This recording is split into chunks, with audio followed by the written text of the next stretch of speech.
તથા જે શ્રીમંતોના ઘરે જન્મ લેનાર યોગભ્રષ્ટ છે તે પરાધીન હોવા છતાં એ પૂર્વજન્મના અભ્યાસના બળે જ નિશંકપણે ભગવાન પ્રત્યે આકર્ષાય છે અને સમબુદ્ધિ સ્વરૂપ યોગનો જિજ્ઞાસુ પણ વેદમાં કહેલા સકામ કર્મોના ફળને ઓળંગી જાય છે. પરંતુ પ્રયત્નપૂર્વક અભ્યાસ કરનાર યોગી તો પાછલા અનેક જન્મોના સંસ્કાર બળે આ જ જન્મે સંસિદ્ધ થઈ સમગ્ર પાપોથી રહિત થયા બાદ તત્કાળ જ પરમ ગતિને પામે છે. યોગી તપસ્વીઓ કરતાં શ્રેષ્ઠ છે.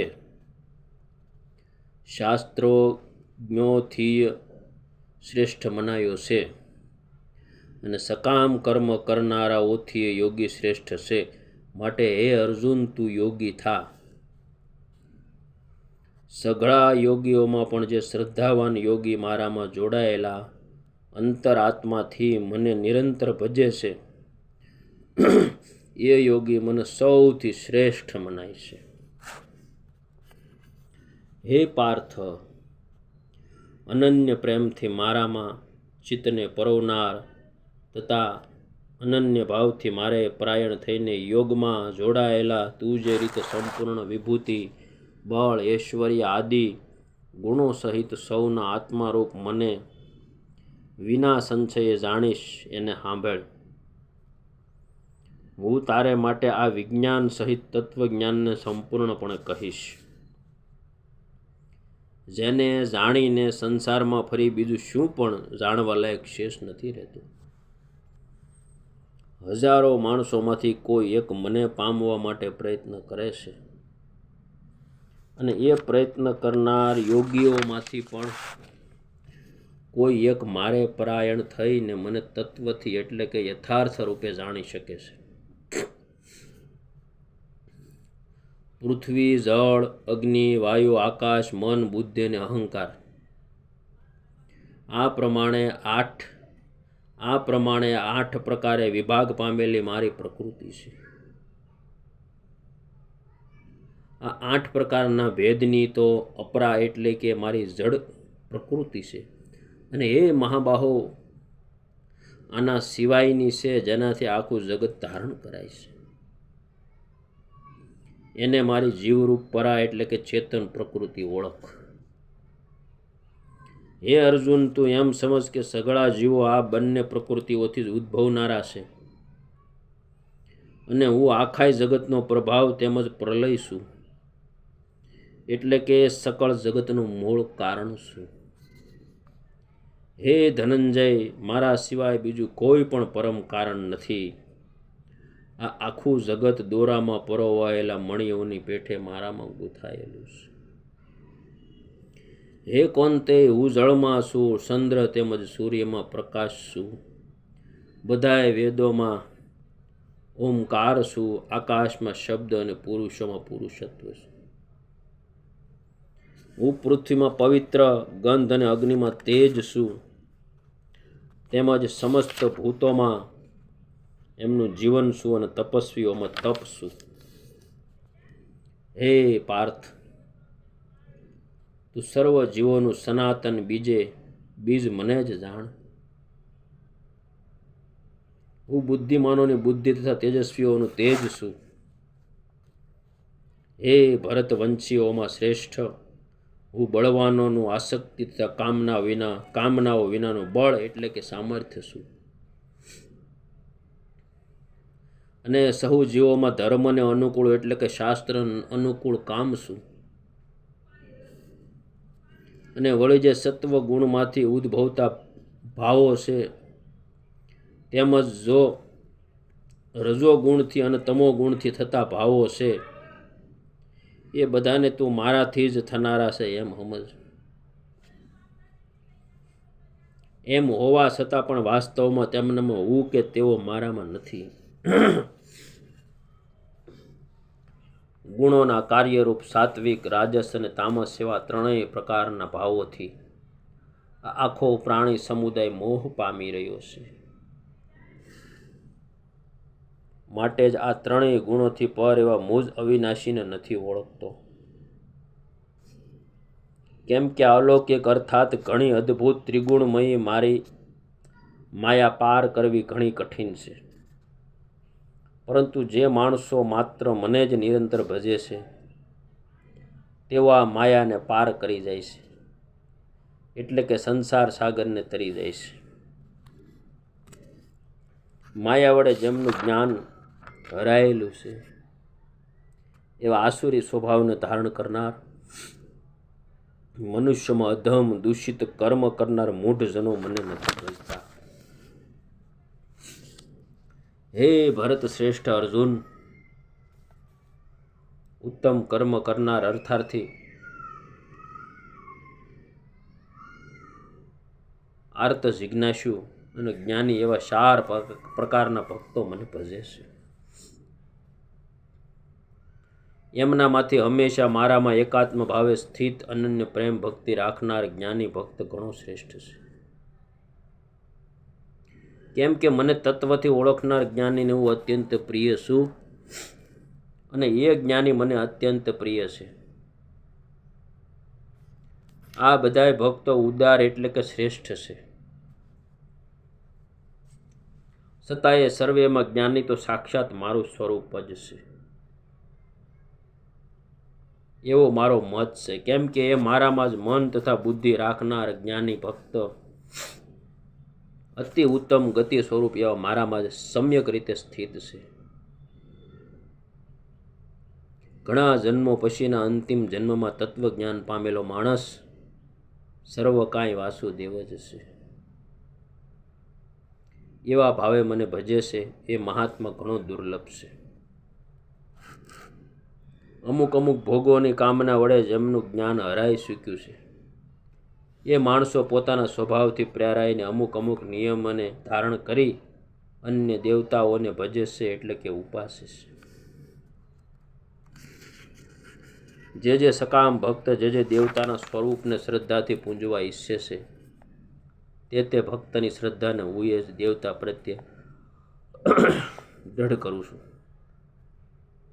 એ માણસ એ શ્રદ્ધાથી યુક્ત થઈ એ દેવતાઓનું પૂજન કરે છે અને એ દેવતા પાસેથી મારા વડે જ વિધાન કરેલા ઈચ્છેલા ભોગોને નિસંદેહ પામે છે. પરંતુ એ અલ્પબુદ્ધિજનોનું એ ફળ નાશવંત હોય છે.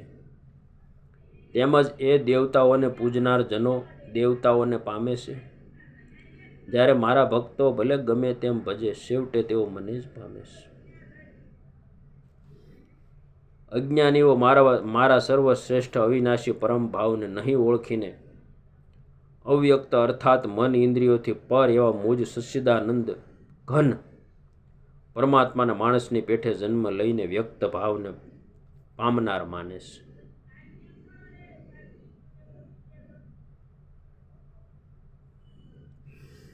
પોતાની યોગ માયા વડે ઢંકાયેલો છું, સૌને પ્રત્યક્ષ નથી થતો. માટે આ અજ્ઞાની જન સમુદાય મુજ અજન્મ અવિનાશી પરમેશ્વરને નથી ઓળખી શકતો, એટલે કે મને જન્મ મરણશીલ સમજે છે. હે અર્જુન, પૂર્વ થઈ ગયેલા વર્તમાનમાં હયાત તથા ભવિષ્યમાં થનાર સર્વભૂતોને હું જાણું છું, પરંતુ મને કોઈ પણ શ્રદ્ધા ભક્તિ વિનાનો માણસ નથી જાણી શકતો. એ ભરતવંશી, હે અર્જુન, સંસારમાં ઈચ્છા અને દ્વેષથી ઉદ્ભવેલા સુખ દુઃખ આદિ દ્વંદ્વ સ્વરૂપ મોહને લીધે સઘળા પ્રાણીઓ અત્યંત અજ્ઞતાને પામી રહ્યા છે.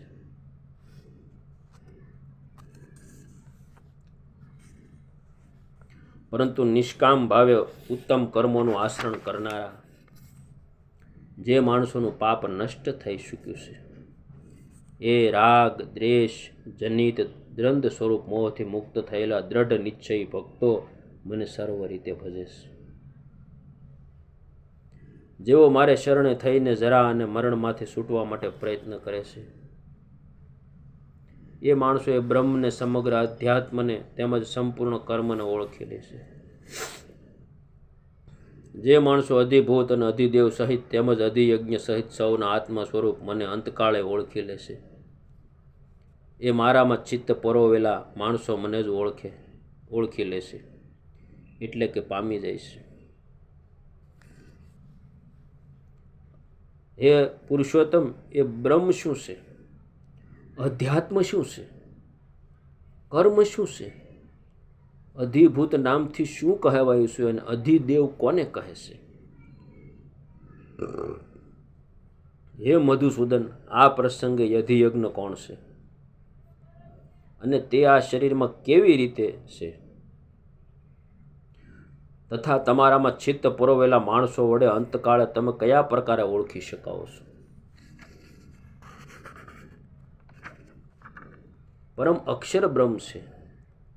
પોતાનું સ્વરૂપ અર્થાત જીવાત્મા અધ્યાત્મ નામે કહેવાય છે. તથા સકળ સરાસર પ્રાણીઓનો ઉદ્ભવ તેમજ અભ્યુદય કરાવનાર જે સૃષ્ટિ રચના રૂપી વિસર્જન અર્થાત ત્યાગ છે, એ કર્મ નામે ઓળખાયું છે. ઉત્પત્તિ વિનાશશીલ પ્રત્યેક પદાર્થ અધિભૂત છે. હિરણ્યમય પુરુષ અધિદેવ છે. અને એ દેહધારીઓમાં શ્રેષ્ઠ અર્જુન, આ શરીરમાં હું વાસુદેવ જ અંતર્યામી સ્વરૂપે અધિયજ્ઞ છું. જે માણસ અંતકાળે મને જ સ્મરતો સ્મરતો શરીર છોડીને જાય છે, એ મારા સાક્ષાત સ્વરૂપને પામે છે. એમાં સહેજ પણ સંશય નથી. હે કુંતી પુત્ર, આ માણસ અંતકાળે જે પણ ભાવને સ્મરણ કરતો શરીરને છોડે છે, તેને જ પામે છે, કેમ કે એ સદા તે જ ભાવથી ભાવિત રહ્યો છે. માટે હે અર્જુન, તું સર્વકાળે નિરંતર મારું સ્મરણ કર અને યુદ્ધ પણ કર. આ પ્રમાણે મારામાં અર્પેલા મન બુદ્ધિથી યુક્ત થઈ તું ચોક્કસ મને જ પામીશ.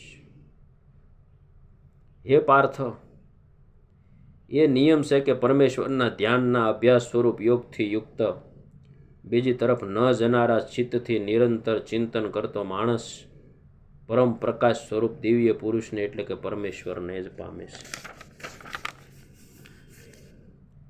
જે માણસ સર્વજ્ઞ અનાદિ સૌના નિયંતા સૂક્ષ્મથી અતિ સૂક્ષ્મ સૌનું ધારણ પોષણ કરનાર અચિંત્ય સ્વરૂપ સૂર્ય સમાન નિત્ય ચેતન પ્રકાશ સ્વરૂપ અને અવિદ્યાથી સાવ પર એવા શુદ્ધ સચ્ચિદાનંદ ઘન પરમેશ્વરને સ્મરે છે, એ ભક્તિયુક્ત માણસ અંતકાળે યોગબળથી બે ભ્રમરોની મધ્યમાં પ્રાણને સારી રીતે સ્થાપ્યા પછી નિશ્ચય મનથી સ્મરતો સ્મરતો એ દિવ્ય રૂપ પરમ પુરુષ પરમાત્માને જ પામે છે. વેદને જાણનાર વિદ્વાનો જે સચ્ચિદાનંદ ઘન સ્વરૂપ પરમ પદને અવિનાશી કહે છે. આસક્તિ વિનાના પ્રયત્નશીલ સંન્યાસી મહાત્માઓ જેનામાં પ્રવેશ કરે છે તથા જે પરમ પદના ઈચ્છુક બ્રહ્મચારીઓ બ્રહ્મચર્યનું આચરણ કરે છે, એ પરમ પદને હું તારા માટે ટૂંકમાં કહું છું.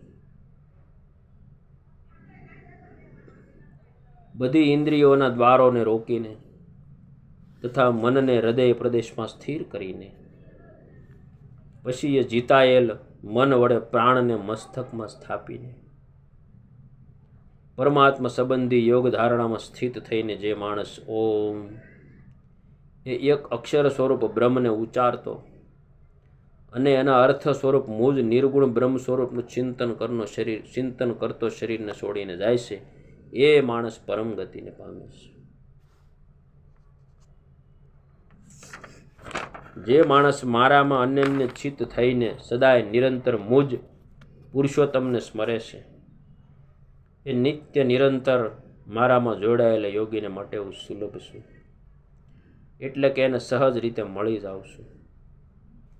પરમ સિદ્ધિને પામેલા મહાત્માઓ મને પામીને દુઃખોના રહેઠાણ તેમજ ક્ષણ ભંગુર એવા પુનર્જન્મને નથી પામતા.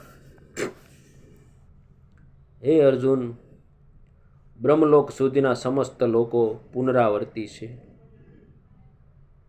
પરંતુ હે કુંતી પુત્ર, મને પામીને પુનર્જન્મ નથી થતો, કેમ કે હું કાલાતીત છું અને આ બ્રહ્મા આદિના લોકો કાળ દ્વારા સીમિત હોવાથી અનિત્ય છે.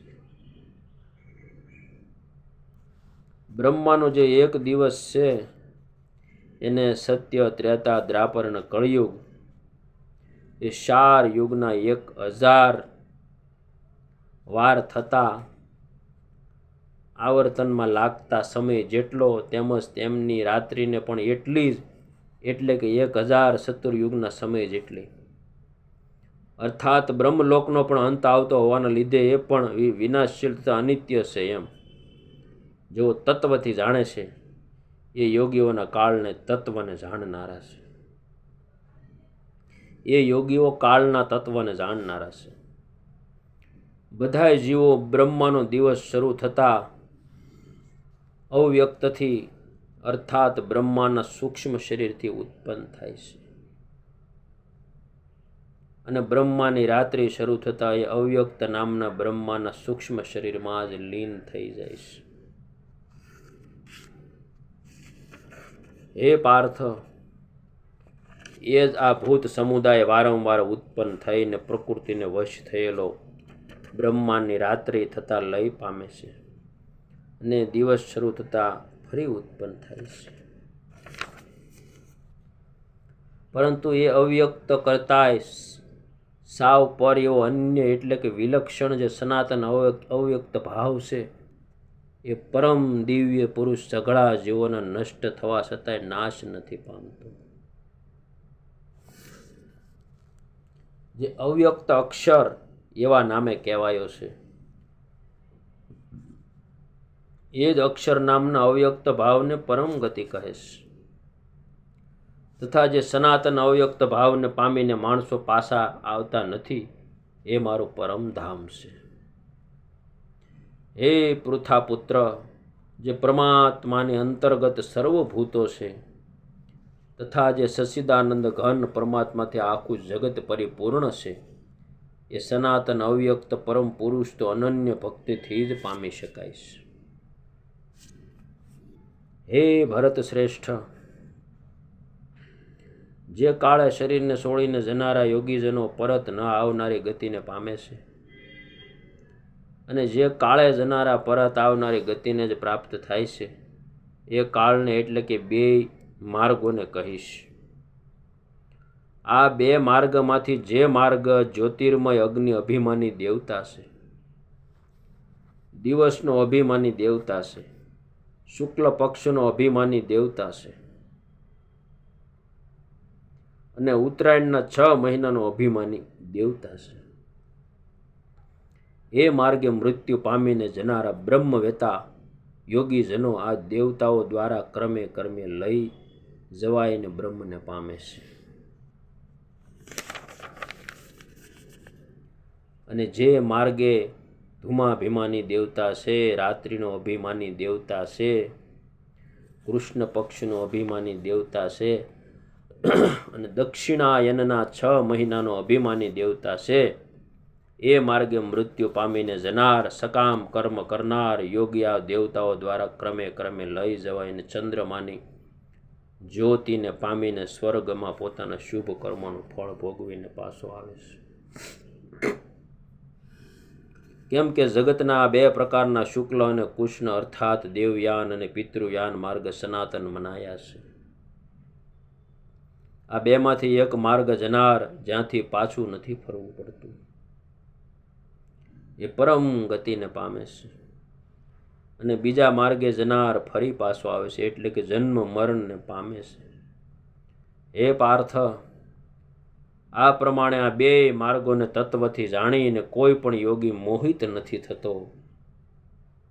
માટે હે અર્જુન, તું સર્વકાળે સમબુદ્ધિ સ્વરૂપ યોગથી યુક્ત થા, અર્થાત નિરંતર મને પ્રાપ્ત કરવા માટે સાધન કરનાર થા. યોગી મનુષ્ય આ રહસ્યને તત્વથી જાણીને વેદોના વાંચનમાં યજ્ઞ, તપ તેમજ દાન આદિ કરવામાં જે પુણ્ય ફળ રહ્યું છે કહ્યું છે, એ સર્વને નિશંકપણે ઓળંગી જાય છે અને શાશ્વત પરમપદને પામે છે. તારા જેવા શુદ્ધ હૃદયના ભક્ત માટે આ પરમ ગોપનીય વિજ્ઞાન સહિત જ્ઞાનને ફરીથી સમ્યક રીતે કહું છું, કે જેને જાણીને તું દુઃખરૂપ સંસારથી છૂટી જઈશ.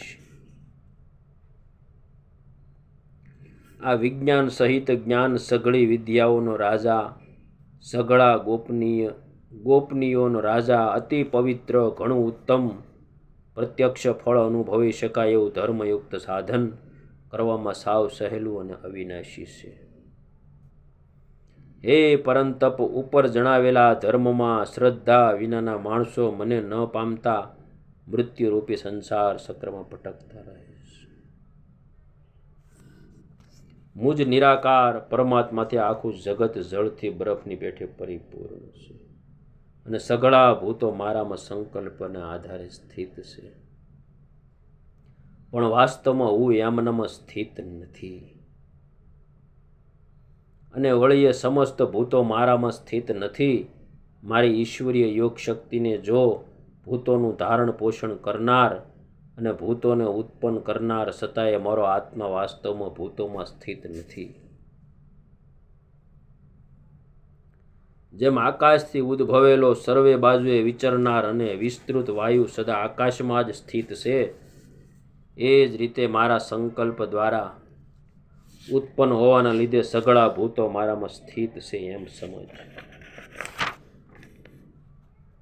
હે કૌંતેય, કલ્પોના અંતે બધા ભૂતો મારી મૂળ પ્રકૃતિને પામે છે. એટલે